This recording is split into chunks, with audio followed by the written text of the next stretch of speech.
ये अक्सर परीक्षा में पूछा जाता है, पूछ लेता है कि इंद्र का कितने बार उल्लेख हुआ है, अग्नि देवता का कितने बार हुआ है, पिता का कितने बार हुआ है, जन का कितने बार हुआ है, वरुण देवता का कितने बार हुआ है, तमाम चीजें पूछ देता है। गंगा का कितने बार उल्लेख हुआ है, यमुना का कितने बार। तो इस तरीके से क्वेश्चन आता है, जानते रहिए। तो हम लोग पहले अब स्टार्ट करते हैं और लिखना शुरू कर देंगे कि किस शब्द का ऋग्वेद में कितने बार उल्लेख हुआ है। चलिए आप लोग साथ ही में पढ़ते रहिए। ये यहां पर लिखेंगे हम लोग ऋग्वेद, ऋग्वेद में उल्लेख शब्द,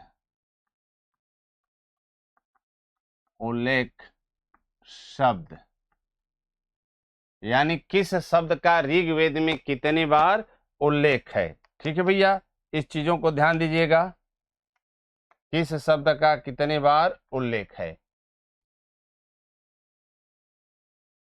एक तरफ हम लोग क्या लिखेंगे, एक तरफ शब्द लिखेंगे, एक तरफ ऋग्वेद में उल्लेख लिखेंगे।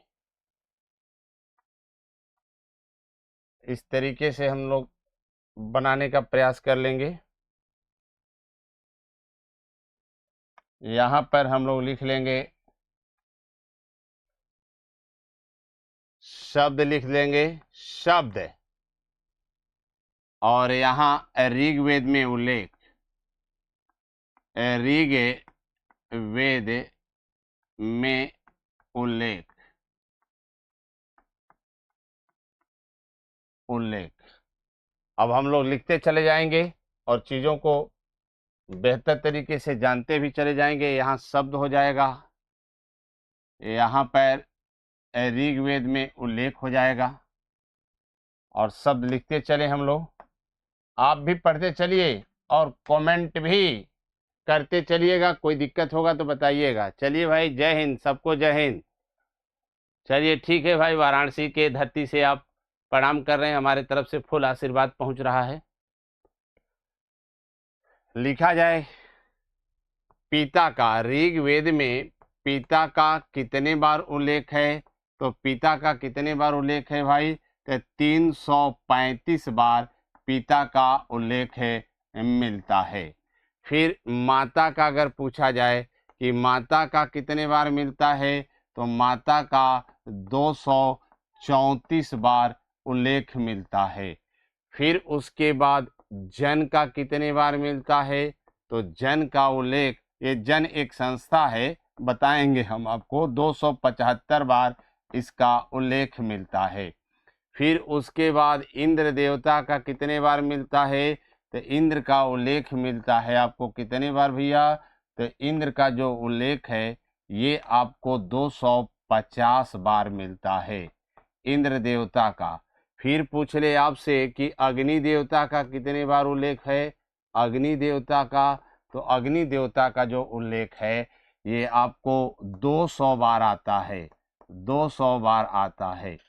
फिर उसके बाद आप देखेंगे तो गाय का कितने बार उल्लेख आता है, तो गाय का जो उल्लेख आता है यह 176 बार गाय का उल्लेख मिलता है।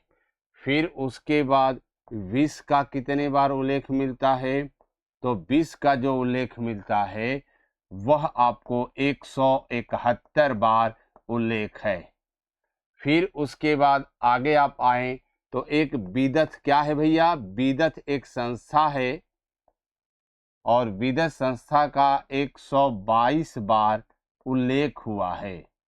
ठीक है। अब उसके बाद अगर विष्णु देवता के बारे में पूछे कि विष्णु देवता का कितने बार ऋग्वेद में नाम आया है, तो 100 बार आया है। कितने बार, 100 बार। यहां तक ठीक है ना भैया, कोई दिक्कत। चलिए ठीक है, आगे हम लोग बढ़ते हैं। सबको आशीर्वाद है भैया, आशीष कुमार जी। विष्णु के बाद आगे देखिए, फिर इस तरह से हम लोग शब्द लिख लेंगे भाई। यहां पर ऐसे ही शब्द लिख लेंगे और यहां लिख देंगे कि ऋग्वेद में उल्लेख, ऋग्वेद में उल्लेख, किस शब्द का कितने बार ऋग्वेद में उल्लेख है। ठीक, इस तरीके से यहाँ हम लोग बना लेंगे चीजें ऐसे। तो चलिए यहाँ विष्णु का हो गया भैया। विष्णु के आगे देखते हैं अब किस देवता का है। तो अब देखेंगे गोसाल का है। किसका है? गोसाल। और गोसाल का कितने बार उल्लेख मिलता है? तो गोसाल का उल्लेख जो मिलता है वह 46 बार मिलता है। तो यहाँ हम लोग 46 बार लिख लिए। फिर कृषि का कितने बार उल्लेख मिलता है? तो यहाँ कृषि का जो उल्लेख मिलता है यह 33 बार उल्लेख मिलता है कृषि का। फिर उसके बाद वरुण देवता का कितने बार मिलता है? वरुण देवता का, तो वरुण देवता का 30 बार उल्लेख मिलता है। फिर वर्ण का कितने बार उल्लेख मिलता है?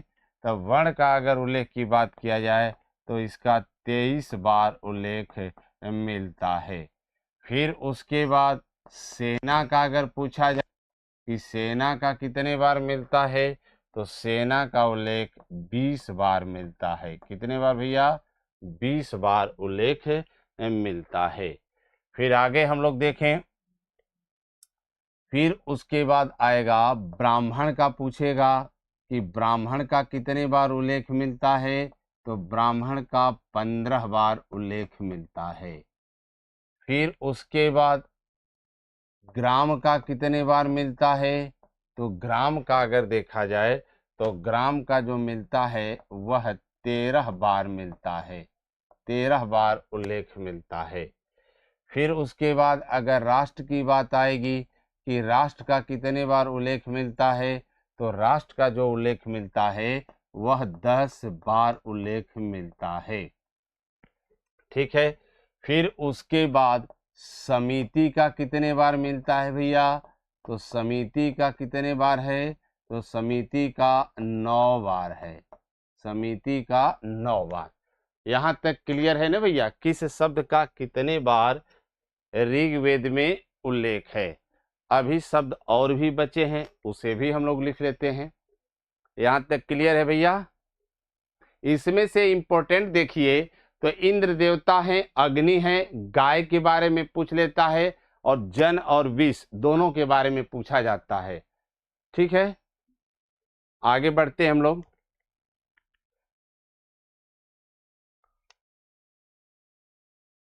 अब यहां पर फिर वैसे ही यहां लिख लेंगे हम लोग। यहां पर शब्द लिख लेंगे और ऋग्वेद में उल्लेख, ऋग्वेद में उल्लेख, यहाँ उल्लेख हो जाएगा। यहाँ शब्द हो गया और यहाँ ऋग्वेद में उल्लेख वाली बात आ गई। अब यहाँ पर क्षत्रिय का, किसका देखेंगे हम लोग? क्षत्रिय का। क्षत्रिय का कितने बार उल्लेख मिलता है, तो क्षत्रिय का 9 बार उल्लेख है। फिर उसके बाद सभा का कितने बार उल्लेख मिलता है, तो सभा का 8 बार उल्लेख मिलता है ऋग्वेद में। फिर उसके बाद रुद्र देवता का कितने बार उल्लेख है, तो रुद्र देवता का उल्लेख 3 बार मिलता है। 3 बार हो गया। फिर उसके बाद यमुना नदी का, तो यमुना नदी का कितने बार उल्लेख मिलता है, तो यमुना नदी का भी 3 बार उल्लेख मिलता है। फिर उसके बाद पूछा जाएगा कि राजा का कितने बार उल्लेख है, तो राजा का 1 बार उल्लेख मिलता है। फिर पृथ्वी का कितने बार उल्लेख मिलता है, तो पृथ्वी का 1 बार उल्लेख मिलता है। फिर उसके बाद अगर देखा जाए गंगा का, तो गंगा का कितने बार, मात्र 1 बार ही उल्लेख मिलता है। गंगा का ऋग्वेद में 1 ही बार नाम आया है। फिर आप देखेंगे वैश्य का कितने बार नाम आया है, तो वैश्य का भी 1 बार ही नाम आया है। और फिर शूद्र का कितने बार नाम आया है, तो शूद्र का 1 बार नाम आया है। यहाँ तक उम्मीद करते हैं कि आप बेहतर समझ गए होंगे कि किस शब्द का कितने बार उल्लेख हुआ है। ठीक है, आगे हम लोग बढ़ जाते हैं बाबू, और भी चीजें देखा जाता है, और भी चीजें हम लोग देख लेंगे इसमें आगे क्या है। ये शब्द के बारे में हो गया। फिर उसके बाद हम लोग देखेंगे कि विवाह कितने प्रकार के होते हैं। कितने प्रकार के, आप कमेंट करके बताइए कि विवाह के कितने प्रकार होते हैं। यहां लिखेंगे विवाह के 8 प्रकार। ऐसे विवाह के प्रकार हो गया, विवाह के प्रकार। अब विवाह के कितने प्रकार हैं इसे हम लोग देख लेंगे, ये कितने प्रकार हैं। तो यहां लिखेंगे कि विवाह के 8 प्रकार होते हैं। यहां लिख लेंगे विवाह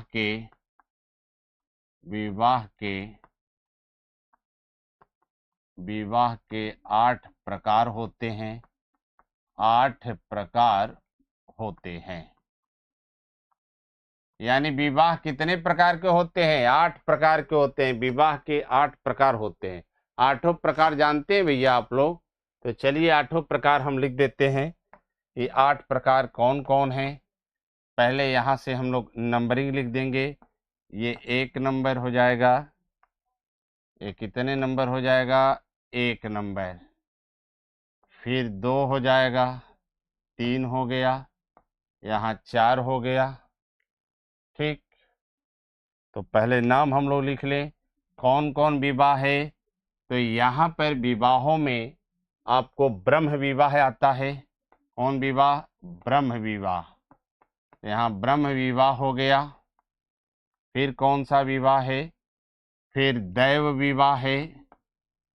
ये दैव विवाह, दैव विवाह है। बता देंगे विवाह के बारे में कैसे होता है। फिर उसके बाद आर्ष विवाह है, आर्ष विवाह। फिर कौन सा विवाह है? फिर आप देखेंगे तो प्रजापत्य विवाह है, प्रजापत्य विवाह है। ठीक है, तो ये जो 4 है विवाह, ये किस कोटि के माने जाते हैं? उच्च कोटि के माने जाते हैं। अगर ये 5वां विवाह देखें कि 5वां कौन सा है, 6वां कौन सा है, 7वां कौन है, 8वां कौन है, तो इसको हम लोग लिख देंगे। एक गंधर्व विवाह होता है, इसमें गंधर्व विवाह है, गंधर्व विवाह। फिर राक्षस विवाह है, राक्षस विवाह है। और आसुर विवाह है, आसुर विवाह है। और कौन सा लास्ट कौन सा हो गया भैया? पैशाच विवाह हो गया, पैशाच विवाह हो गया। ठीक, तो ये ब्रह्म विवाह हो गया। अब इसके बारे में समझ लीजिए भैया कि जैसे ब्रह्म विवाह में होता क्या है कि कन्या और वर दोनों योग्य होते हैं, दोनों के पास बेहतर क्वालिफिकेशन होता है। जैसे अगर लड़का डॉक्टर है तो उम्मीद की जाती है कि लड़की भी डॉक्टर होनी चाहिए, यानी दोनों का क्वालिफिकेशन, दोनों की योग्यता होनी चाहिए। उस समय वैदिक काल में वेद का महत्व था, तो अगर लड़का एक वेद का ज्ञाता है तो कम से कम लड़की भी एक वेद के ज्ञाता हो। दैव विवाह का मतलब जो कन्या के माता पिता जो हैं अपनी पुत्री का विवाह ऋषि के साथ कर देते थे, उसे दैव विवाह कहा जाता था। आर्ष विवाह का मतलब कन्या के माता पिता जिसके यहाँ से गाय या बैल या गाय और बैल दोनों की जोड़ी मांगते थे और उसका यज्ञ में अनुष्ठान करते थे, उसके बाद जिससे मांगे रहते थे गाय या बैल या दोनों जोड़ी, उसी के साथ अपनी कन्या का विवाह कर देते थे, इसीलिए इसका नाम आर्ष विवाह है। प्रजापत्य विवाह का मतलब वर्तमान समय में जैसे माता पिता, कन्या के माता पिता वर के यहाँ जाते हैं और शादी विवाह का प्रस्ताव या प्रपोजल रखते हैं और शादी विवाह होता है, इसे प्रजापत्य विवाह कहा जाता है। गंधर्व विवाह जिसे प्रेम विवाह कहा जाता है, यानी बिना माता पिता के अनुमति से ही वर और कन्या आपस में विवाह कर लें, ये गंधर्व विवाह है। राक्षस विवाह का मतलब अपहरण करके विवाह कर लेना। भगवान श्री कृष्ण ने रुक्मिणी से जो विवाह किया था वह अपहरण करके विवाह किया था, लेकिन इसमें कन्या की सहमति हो, लेकिन कन्या अपने भाई से, अपने पिता से डरती हो और वह बता न पाए, तो इसमें कहीं न कहीं राक्षस विवाह में कन्या जो है अपने घर परिवार के डर के मारे वह अपनी इच्छा जाहिर नहीं करती है, लेकिन जिसको चाहती है उसको ये बताती है अपनी बात, तो वो क्या करता है कि वो अपहरण कर लेता है। तो राक्षस विवाह मतलब अपहरण करके विवाह कर लेना। आसुर विवाह का मतलब ऐसे भी कन्या के माता पिता हैं जो अपनी पुत्री को बेच देते हैं किसी के हाथों, ठीक है, ऐसे लोगों को बेच देते हैं जिससे शादी कर ले, तो यहाँ धन दौलत के लालच में ऐसा कर दिया जाता है। पैशाच विवाह सबसे निकृष्ट विवाह है। इस विवाह का मतलब कोई व्यक्ति किसी लड़की के साथ दुराचार की घटना करके कुदृष्टि डालकर उसके साथ शारीरिक संबंध बनाकर विवाह करता है, उसे पैशाच विवाह कहा जाता है। और ये जान लीजिए कि 4 ऊपर से 1 2 3 4 4 जो है उच्च कोटि का है, और उसके बाद नीचे जो 4 है ये निम्न कोटि का माना जाता है। तो आप इस तरीके से आप बना सकते हैं कि कौन किसे किस कोटि का है। यहाँ इस तरीके से हम लोग लिख सकते हैं।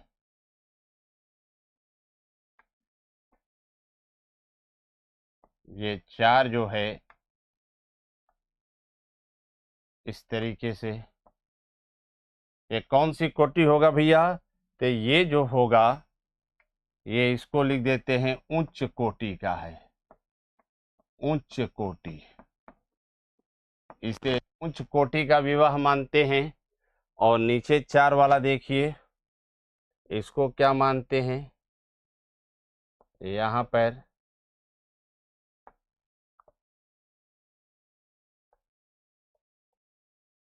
इस तरीके से हम लोग बना लेंगे। और ये किस कोटि का माना जाता है, तो ये निम्न कोटि का माना जाता है, निम्न कोटि, ठीक। किसी को कोई दिक्कत होगा तो बताइएगा, ठीक है भैया। तो विवाह के प्रकार हो गए।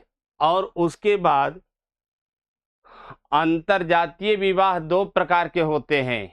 अब विवाह की बात आई तो विवाह में कोई बात छोड़ना ठीक नहीं लगेगा, तो ये प्रकार है, टाइप है। और उसके बाद अंतरजातीय विवाह है। अंतरजातीय विवाह का मतलब एक वर्ण का दूसरे वर्ण के साथ विवाह होना। जैसे ब्राह्मण है तो ब्राह्मण का विवाह क्षत्रिय कुल में हो जाना, या क्षत्रिय कुल का वैश्य में हो जाना, इस तरह से विवाह को अंतरजातीय विवाह कहा जाता है। तो चलिए इस बात को आगे हम लोग बढ़ाते हैं। यहाँ पर ऐसे लिख दें, अंतरजातीय विवाह, अंतरजातीय विवाह, विवाह 2 प्रकार, 2 प्रकार, 2 प्रकार के, 2 प्रकार के होते हैं।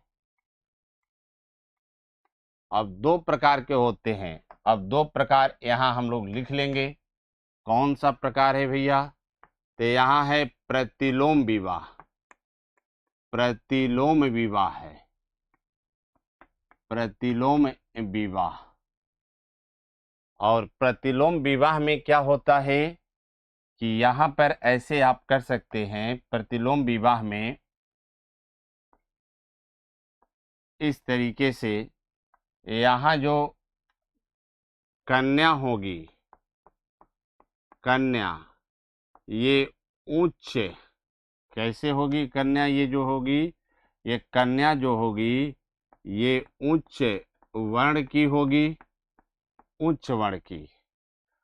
और यहाँ पर जो वर होगा वह वर क्या होगा, निम्न कुल का होगा, निम्न कुल का वर्ण होगा या निम्न वर्ण का होगा, ठीक है। यहाँ क्या कर सकते हैं, ये निम्न वर्ण का होगा, ये उच्च वर्ण का, ये निम्न वर्ण का। ऐसे में इसके आप एग्जाम्पल देख सकते हैं। यहाँ पर इसके इस तरीके से एग्जाम्पल हो सकता है। एग्जाम्पल क्या हो सकता है, देखिए यहाँ पर एग्जाम्पल के तौर पर यहाँ हम लिख सकते हैं कि कन्या जो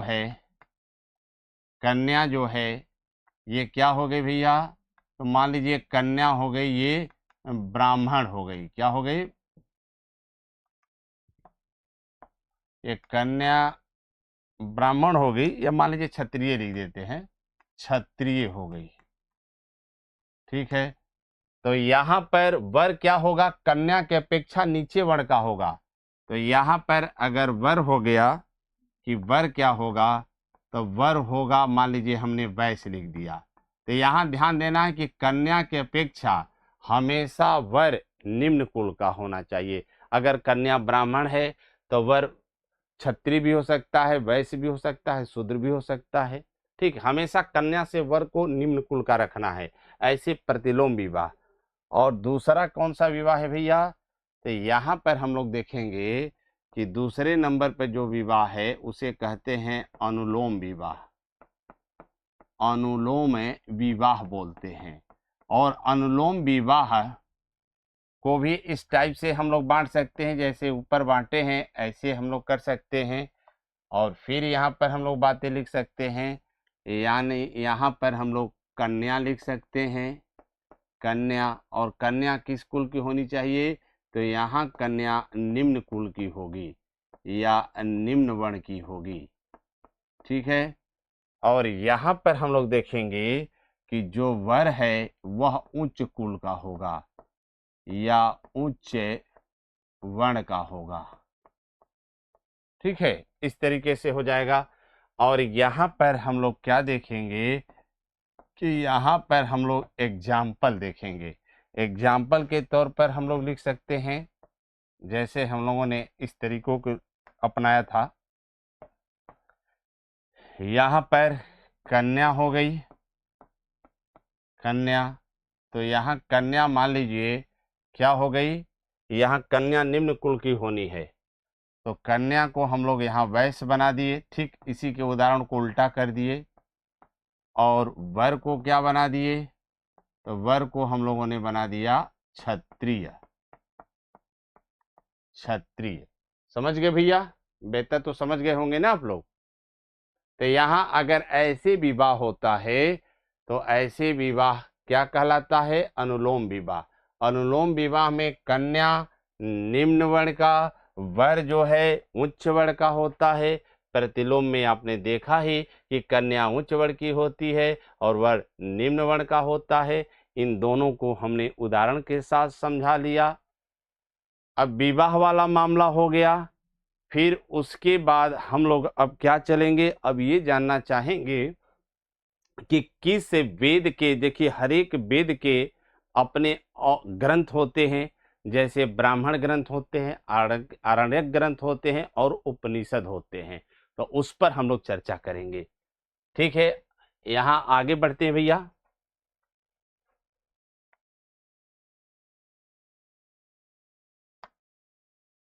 यहाँ पर हम लोग चर्चा करते हैं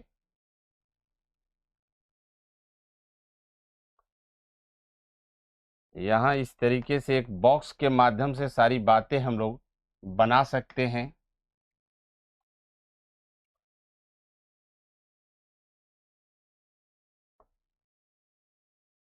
इस तरीके से बना लेंगे हम लोग। और यहाँ ऐसे हम लोग लिख कर लेंगे, इसको भी इस तरीके से बना लेंगे। ठीक, और इसके बाद इसको ऐसे कर देंगे। और इसमें हम लोग क्या लिखेंगे, नाम लिख लेंगे। जैसे इसमें हम लोग लिखेंगे ऋग्वेद, तो यहाँ ऋग्वेद हो गया। यहाँ पर इसके ब्राह्मण ग्रंथ कौन हो गए, ब्राह्मण ग्रंथ। तो यहाँ ब्राह्मण ग्रंथ हो गया। यहाँ पर और कौन सा ग्रंथ है, थोड़ा सा इसको और बेहतर कर लिया जाए।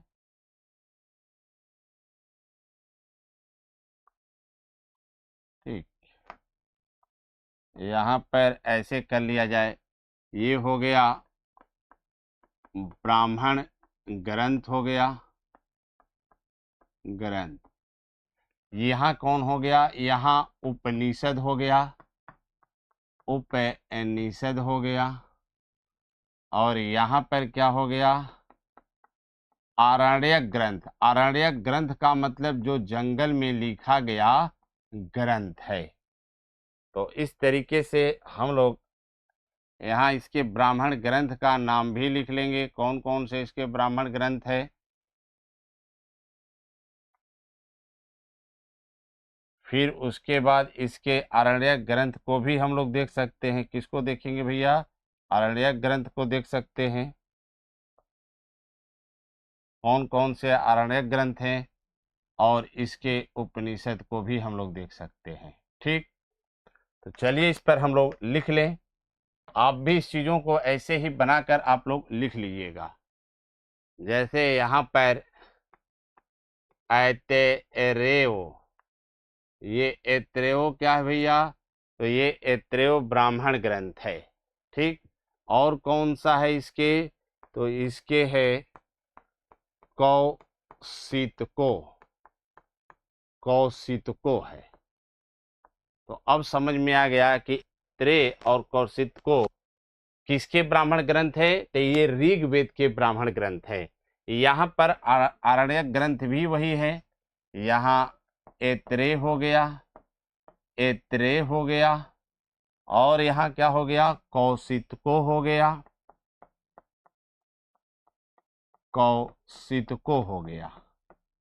तो यहाँ पर हम लोग कौशितको लिख दिए। फिर उसके बाद उपनिषद की बात आई, तो यहाँ पर लिखेंगे ऐतेरेवो उपनिषद हो गया, ऐत्रेवो उपनिषद हो गया।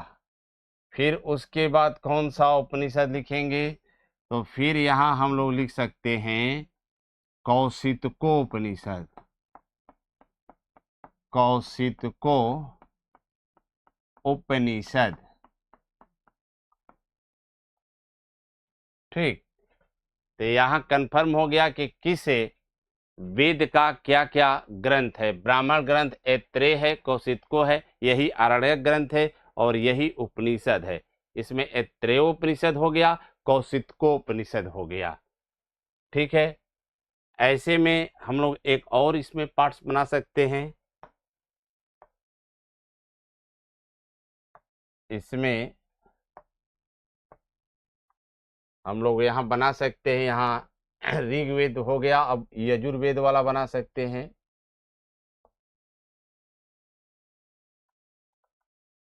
यहाँ पर यजुर्वेद हो सकता है, और ठीक इसी तरीके से यहाँ भी ये बातें हो सकती है जैसे हम लोगों ने उसके लिखा था।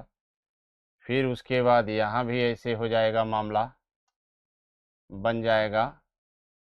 फिर यहाँ भी ऐसे ही बन जाएगा हम लोगों का। ठीक है, और यहाँ पर क्या लिख लेंगे, यजुर्वेद लिखेंगे, यजुर्वेद हो जाएगा, यजुर्वेद हो जाएगा। यहाँ पर ब्राह्मण ग्रंथ हो जाएगा, ब्राह्मण ग्रंथ हो जाएगा, ब्राह्मण ग्रंथ। यहाँ पर उपनिषद हो गया, उपनिषद। यहाँ पर क्या हो गया, आरण्यक ग्रंथ, आरण्यक ग्रंथ हो गया। ऐसे हम लोगों ने लिख लिया। अब इसका नाम हम लोग लिख लें, इस तरीके से सब नाम लिख लिया जाएगा। यहाँ भी यही परिपाटी अपनाई जाएगी। फिर उसके बाद यहाँ भी ऐसे ही लिख लिया जाएगा। अब देखिए इसमें क्या है, तैत्तिरीय है, तो यहाँ लिख लेंगे तैत्तिरीय है, तैत्तिरीय हो गया, तैत्तिरीय। और यहाँ क्या है, कौशितको है, तो यहाँ लिख लेंगे, सॉरी यहाँ कौशितको नहीं होगा, यहाँ पर हो जाएगा आपको तैत्तिरीय उपनिषद हो गया और शतपथ हो गया। क्या हो गया भैया, शतपथ हो गया, शतपथ। ठीक, और यही बात आरण्यक वाले में भी आ जाएगा। यहाँ हो जाएगा तैत्तिरीय हो जाएगा, और क्या हो जाएगा, शतपथ हो जाएगा, शतपथ। ठीक, यहाँ पर थोड़ी सी बातें हैं, इसको यहाँ पर हम इंडिकेट कर दे भाई। यहाँ जो तैत्तिरीय उपनिषद है इसे क्या कहा जाता है, इसे कृष्ण कृष्ण यजुर्वेद कहा जाता है, यजुर्वेद के नाम से जाना जाता है। और इसको क्या माना जाता है, इसको शुक्ल यजुर्वेद के नाम से जाना जाता है। ठीक, ये चीजें थोड़ी बेहतर हो गया क्या। चलो बाबू, एक कह रहे हैं कि ताम प्रसारण काल नहीं पढ़ाए, वो पूर्णतः आईएएस वाला है बाबू, उसको भी पढ़ा देंगे, कोई दिक्कत नहीं, क्योंकि उससे क्वेश्चन आईएएस में ही आता है। भले हमने सिलेबस में लिखवा दिया था, लेकिन वो चीजें मैंने आईएएस का देखा, उसको भी जरूरत होगा लिखवा देंगे, परेशान ना हो। ठीक, अगर तुम्हारी इच्छा है कि ताम प्रसारण काल सर नहीं पढ़ा रहे हैं, पढ़ा देंगे। ठीक, पहले इसको पढ़ाने दे दीजिए, कोई दिक्कत नहीं है, जो आपकी डिमांड होगी पढ़ा देंगे बाबू। ठीक, कोई दिक्कत नहीं, अभी जो पढ़ा रहे हैं उसको पढ़ो। सबसे बड़ा विवाह कौन सा होता है, विवाह कोई बड़ा नहीं होता है बाबू, उच्च कोटि वाला सबसे अच्छा माना जाता है। ठीक न, उच्च कोटि में 4 आते हैं, तुमने पढ़ ही लिया, वो सबसे बड़ा और छोटा नहीं होता, निम्न निम्न कोटि उच्च कोटि होता है। ठीक, आगे देखा जाए कौन कौन है। यहाँ पर हम लोग लिख रहे हैं उपनिषद, तो इसको लिखेंगे उपनिषद में कौन कौन से हैं। यहाँ तैत्तिरीय उपनिषद, तैत्तिरीय उपनिषद हो गया, तैत्तिरीय उपनिषद हो गया। और कौन सा उपनिषद हुआ इसमें, और इसमें देखेंगे श्वेताश्वर, श्वेताश्वर उपनिषद हो गया, उपनिषद हो गया। फिर उसके बाद कौन सा उपनिषद हो गया भाई, फिर हो गया बृहद्रारण्यको उपनिषद, बृहद्रारण्यको उपनिषद हो गया।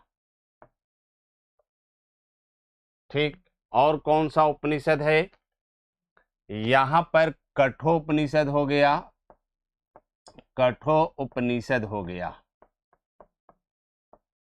फिर उसके बाद कौन सा उपनिषद है, फिर देखेंगे ईशो उपनिषद है, ईशो उपनिषद है। ये सब आपको याद करना पड़ेगा बाबू, तब याद होगा, और बहुत काम आने वाला है। ठीक है भैया,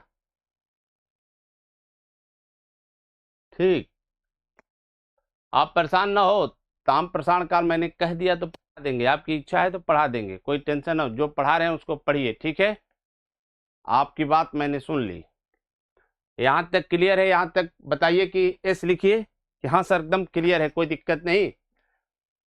अब उसके बाद आगे हम लोग बढ़ जाएंगे, 2 वेद और है, साम वेद है और अथर्ववेद है, उसके भी भाई ब्राह्मण ग्रंथ आरण्यक ग्रंथ हैं, उसको आगे बढ़ते हैं। चले आगे अब पढ़ते हैं।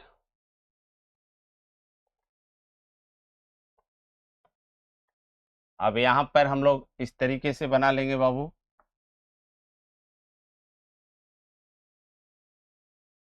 यहाँ पर ऐसे लिख लेंगे इस तरीके से, फिर उसके बाद इस तरीके से हो जाएगा मामला।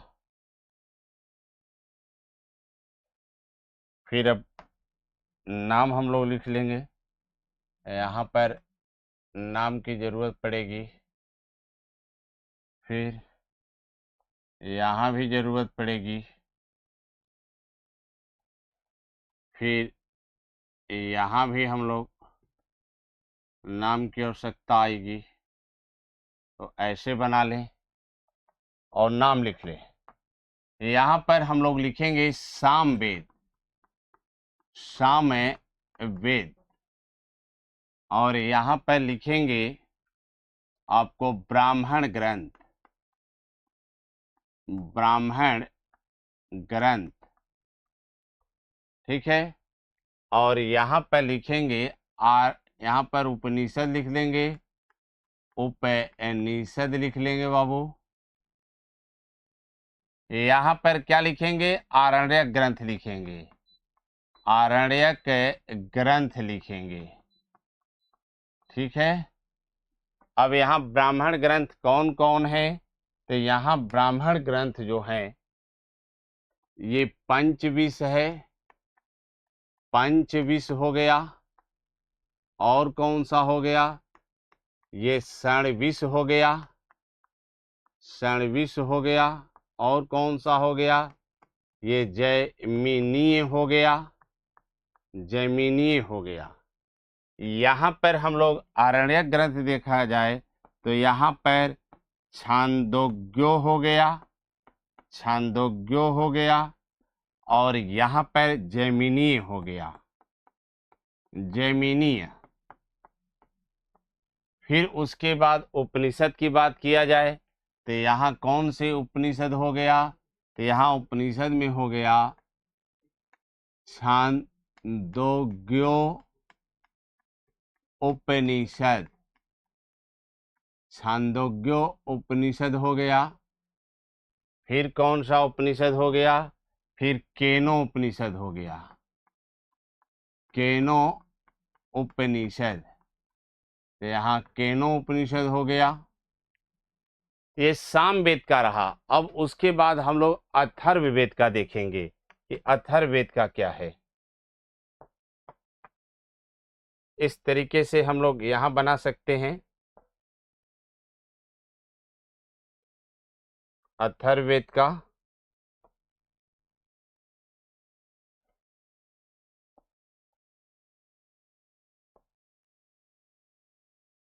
फिर उसके बाद इस तरीके से नामकरण हम लोग कर लेंगे, जैसे नामकरण हम लोग कर रहे थे।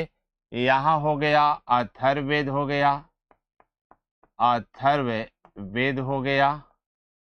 यहाँ पर ब्राह्मण ग्रंथ हो गया, ब्राह्मण ग्रंथ हो गया।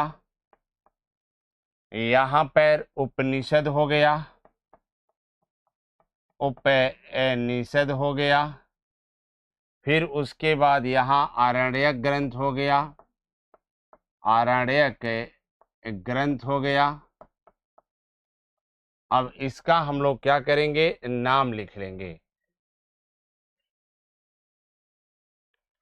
यहाँ पर देखेंगे तो एक ही इसका क्या है, इसका ब्राह्मण ग्रंथ है जिसका नाम है गोपथ नाम है। बहुत बार पूछा गया परीक्षा में भैया कि ये गोपथ किसका ब्राह्मण ग्रंथ है। और यहाँ आरण्यक ग्रंथ का अगर पूछा जाए तो कोई नहीं होगा, यानी कोई इसका आरण्यक ग्रंथ नहीं होता है। तो आंसर इसका क्या होगा, कोई नहीं होगा, इसका आरण्यक ग्रंथ होता ही नहीं है। इसका उपनिषद होगा। आपने सुना होगा कि मुंडको, मुंडको उपनिषद, याद होगा कि मुंडको उपनिषद से सत्यमेव जयते वाक्य लिया गया है। ठीक है भैया, कोई दिक्कत नहीं ना, ठीक ठीक, ओके भैया। यहाँ पर हम लोग लिख देंगे प्रश्नोपनिषद, प्रश्नोपनिषद। तो यहाँ प्रश्नोपनिषद हो गया, और उसके बाद यहाँ मांडुक्यो उपनिषद, मांडुक्यो उपनिषद हो गया। तो यहाँ मांडुक्यो उपनिषद हम लोगों ने लिख लिया। यहाँ तक कोई दिक्कत तो नहीं भाई, ठीक। चलिए, सब लोगों को बेहतर चल रहा है, अच्छी बात है सर। चलिए, आप लोगों की प्रसन्नता ही हमको बेहतर है। आप प्रसन्न रहेंगे तो मेरा पढ़ाया हुआ सार्थक समझ में आएगा। आगे हम लोग बढ़ जाते हैं बाबू, ठीक, और चीजों को देख लें। अब इसके बाद पूछा जाएगा कि संस्कारों की संख्या कितनी है, तो कमेंट करके बताएंगे ना कि कितने प्रकार के संस्कार होते हैं, कितने प्रकार के श्रृंगार होते हैं। तो यहाँ श्रृंगार से नहीं मतलब है, यहाँ संस्कार से मतलब है।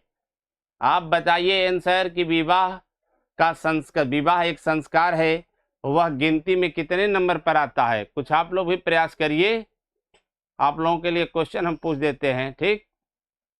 विवाह के बाद एक ही बचा है, वह कौन सा बचा है बाबू? वह है अंत्येष्टि।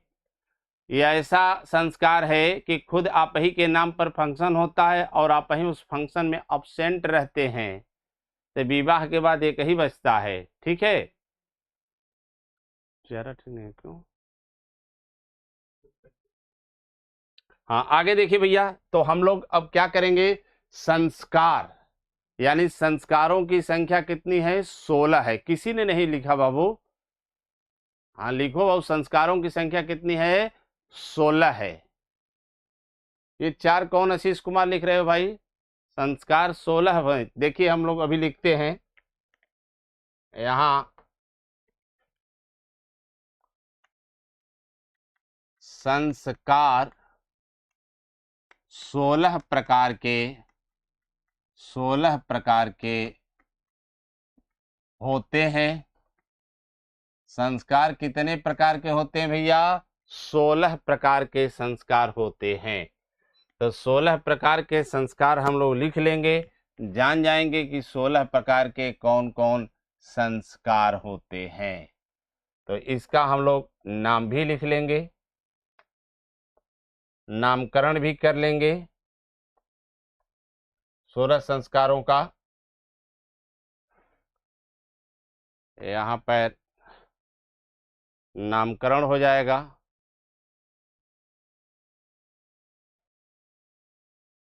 और इसके बारे में बता भी देंगे संस्कारों के बारे में। तो चलिए 16 संस्कार शुरू कर दिया जाए। यहाँ जो संस्कार 16 होता है, ये गर्भाधान संस्कार, गर्भाधान संस्कार हो गया। एक एक के बारे में बताएंगे, परेशान नहीं होना है, ठीक। गर्भाधान हो गया, फिर पुष्पवन हो गया, पुष्पवन हो गया, फिर सीमांतोन्नयन हो गया, फिर उसके बाद जात कर्म हो गया, जात कर्म हो गया, फिर उसके बाद नामकरण हो गया, यहाँ नामकरण हो गया। फिर कौन सा हो गया भैया? तो नाम करने के बाद, नामकरण संस्कार होने के बाद, फिर उसके बाद इसको निकाला जाता है। तो इसको, बच्चे को पहली बार जब घर से बाहर निकाला जाता है, निष्क्रमण संस्कार हो गया। फिर उसके बाद अन्नप्राशन हो गया, अन्नप्राशन हो गया। तो यहाँ 1 2 3 4 5 6 7 हो गया, ठीक। और देखा जाए अन्नप्राशन, जिसको चटौना बोलते हैं, इसके बाद कौन सा संस्कार आता है? तो फिर अन्नप्राशन के बाद चूड़ाक्रम आता है। कौन सा आता है भैया? चूड़ाक्रम, ये चूड़ाक्रम आता है। तो इसको यहाँ पर हम लोग काउंटिंग के तौर पर नंबर दे सकते हैं ना, कि जैसे ये 1 नंबर, ये 2 नंबर, ये 3 नंबर, ये 4 नंबर, ये 5 नंबर, ये 6 नंबर, ये 7 नंबर, और ये क्या हो गया? 8। चलिए 8 का ही स्लॉट हम लोग बनाएं। ये 9 हो जाएगा, ये 10, 11, 12, 13, 14, 15 और 16। अब नाम आगे लिखना है हम लोगों को। तो यहाँ देखेंगे चूड़ाक्रम हो गया, फिर इसके बाद कौन सा होता है? कर्ण छेदन होता है, ये कर्ण छेदन संस्कार होता है। फिर उसके बाद होता है विद्यारंभ होता है, विद्यारंभ। फिर उसके बाद होता है उपनयन, उपनयन संस्कार होता है।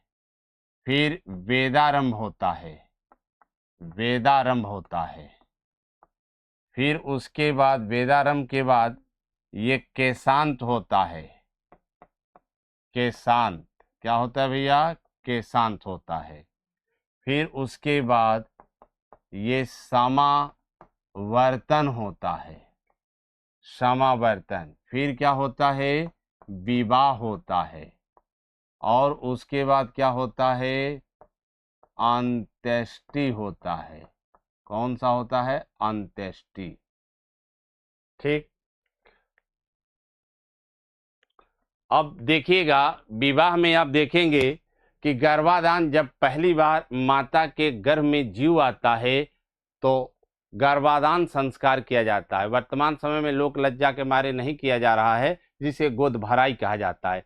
पोस्टपोन संस्कार जो होता है ये आपको प्रेत आत्माओं से बचने के लिए किया जाता है, ताकि गर्भ को प्रेत आत्माएं नष्ट न कर पाएं। सीमांतोन्नयन जो संस्कार किया जाता है वह पुत्र प्राप्ति और दीर्घायु और यशस्वी पुत्र की प्राप्ति एवं कामना हेतु। तो यहाँ ध्यान देना है कि गर्भाधान, पोस्टपोन और सीमांतोन्नयन ये संस्कार जो होता है वो माता के गर्भ में जब जीव रहता है तभी हो जाता है। जात कर्म संस्कार, जब जैसे जन्म लेता है तो जात कर्म संस्कार किया जाता है। फिर उसका नामकरण रखा जाता है, तो नामकरण संस्कार। निष्क्रमण, पहली बार घर से बाहर जब निकाला जाता है तो निष्क्रमण संस्कार होता है। अन्नप्राशन, जिसे चटौना भी बोलते हैं, तो ये क्या होता है भैया कि जैसे बालक को पहली बार अन्न का प्राशन कराया जाता है, यानी अन्न खिलाया जाता है, तब की बात है। फिर उसके बाद आप देखेंगे चूड़ाक्रम है। क्या है? चूड़ाक्रम है। अब चूड़ाक्रम का मतलब पहली बार बालक का क्या किया जाता है? मुंडन किया जाता है, उसे चूड़ाक्रम संस्कार कहा जाता है। कर्ण छेदन यानी कान छेदने वाला संस्कार है। विद्यारंभ, पहली बार विद्या संपर्क में स्पर्श कराया जाता है तो संस्कार किया जाता था। उपनयन संस्कार मतलब जब गुरु के आश्रम में बालक पढ़ने जाता है तो उपनयन संस्कार किया जाता है, जिसे जनेऊ संस्कार कहा जाता है। वेदारंभ, जब पहली बार बालक अब वेद का अध्ययन करने लगता है तो वेदारंभ संस्कार किया जाता है। और केशांत का मतलब पहली बार, अगर वह बालक लड़का है, ठीक है, बालक है तो लड़का है, स्वाभाविक सी बात है, तो अगर दाढ़ी मोछ पहली बार आती थी तो उसे ये नहीं कि अपने से सटपट बना लिए, उसके लिए संस्कार होता था। केशांत का मतलब जब पहली बार चेहरे पर दाढ़ी और बाल मोछ आती थी, बाल तो पहले से आ जाता था, दाढ़ी मोछ की बात है, आता था, ठीक है, तो उसे केशांत कहा जाता, इसे बनाया जाता था। तो समावर्तन का मतलब जब आपकी पढ़ाई समाप्त हो गई और गुरु के आश्रम से आपकी विदाई हो रही है। फिर उसके बाद क्या होगा? विवाह होगा, ठीक है। तो विवाह संस्कार सबको पता है। लोग सोचते हैं कि मेरे जीवन में विवाह लिखा है कि नहीं लिखा है, तो ये 15वां है। और 16वां है जब आपका इस धरती से जनाजा उठ जाएगा, अंत्येष्टि संस्कार। ये संस्कार ऐसा है जो आपके उत्तराधिकारी करेंगे, आप ही के नाम पर फंक्शन होगा, आप उपस्थित नहीं रहेंगे। आप क्या रहेंगे? मैं भी नहीं रहूंगा, यही होता है। ठीक है भैया, आगे देखते हैं। यहां हो गया। अब उसके बाद अब आपको देखा जाए कि किस बालक का संस्कार किस मंत्र द्वारा कितने उम्र में होता है, किस ऋतु में होता है, ये भी बहुत इंपॉर्टेंट है। तो यहाँ हम लोग देख सकते हैं और इसको बना सकते हैं, ठीक है। तो यहाँ पर इस तरीके से हम लोग यहाँ पर एक चीजों को देख लें और बना लें। यहाँ पर उपनयन संस्कार लिख दें। उपनयन संस्कार, उपनयन संस्कार शूद्रों का नहीं होता था, ये ध्यान रखिएगा। उपनयन संस्कार, उपनयन संस्कार को हम लोग एक तरीके से बांट सकते हैं। ऐसे करके हम लोग इस तरीके से कर सकते हैं, ठीक है भैया। और यहाँ पर हम लोग लिख सकते हैं कि यहाँ पर वर्ण लिख सकते हैं, यहाँ पर वर्ष लिख सकते हैं, यहाँ पर हम लोग मंत्र लिख सकते हैं, और यहाँ पर क्या लिख सकते हैं, ऋतु लिख सकते हैं। क्या रख सकते हैं, ऋतु। और इसी के अंतर्गत ये बातें रख लेंगे हम लोग। जैसे वर्ण में अगर वह क्या है, वर्ण अगर ब्राह्मण बालक है यानी ब्राह्मण है तो कितने वर्ष में उपनयन संस्कार होना चाहिए, इसका उपनयन जो संस्कार होना चाहिए वह 8 वर्ष में होना चाहिए। 8 वर्ष यहाँ लिख देंगे भैया। और यहाँ मंत्र कौन सा होगा, तो ये गायत्री मंत्र द्वारा होगा, ये गायत्री मंत्र द्वारा होगा। और मौसम कौन सा रहेगा, ऋतुओं का राजा बसंत रहेगा, बसंत ऋतु में होगा। अगर वही आपको क्षत्रिय है, अगर बालक क्या है, क्षत्रिय है, तो इसका कितना होगा, तो इसका 11 वर्ष में होगा। इसका कौन सा मंत्र होगा, तो इसका त्रिस्तूप मंत्र होगा। और ऋतु कौन सा होगा, तो आपने सुना होगा ग्रीष्म ऋतु, यानी ग्रीष्म ऋतु में होगा। फिर उसके बाद यहाँ देखेंगे अगर बालक वैश्य है, वैश्य, तो इसका कितने उम्र में होगा, तो इसका 12 वर्ष में होगा। और कौन सा मंत्र होगा, तो भैया जागती मंत्र होगा, जागती मंत्र होगा। और मौसम के हिसाब से अगर देखा जाए तो इनका शरद ऋतु में होता है, ठंडी के समय में शरद ऋतु। तो इन 3 वर्णों का क्या होता है, उपनयन संस्कार। किसका उपनयन संस्कार नहीं होता, शूद्रों का नहीं होता है। तो यहीं पर हम लोग नोट करके लिख लेंगे। क्या करके लिखेंगे, नोट में बातें लिख देंगे कि शूद्र का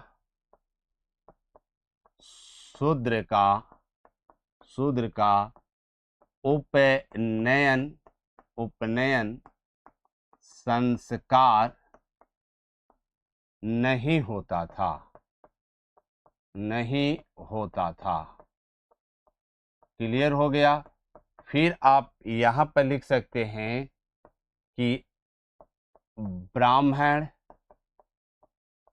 वैश्य, ब्राह्मण क्षत्रिय लिखे तब वैश्य को लिखे, ठीक है।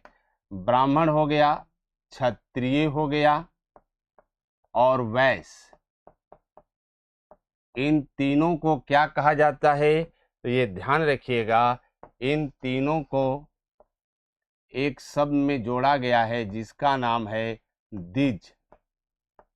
द्विज का मतलब होता है श्रेष्ठ होता है। क्या होता है भैया, श्रेष्ठ होता है। तो यहाँ द्विज का मतलब क्या हो गया, सॉरी यहाँ पर लिख दें श्रेष्ठ होता है, श्रेष्ठ। ठीक।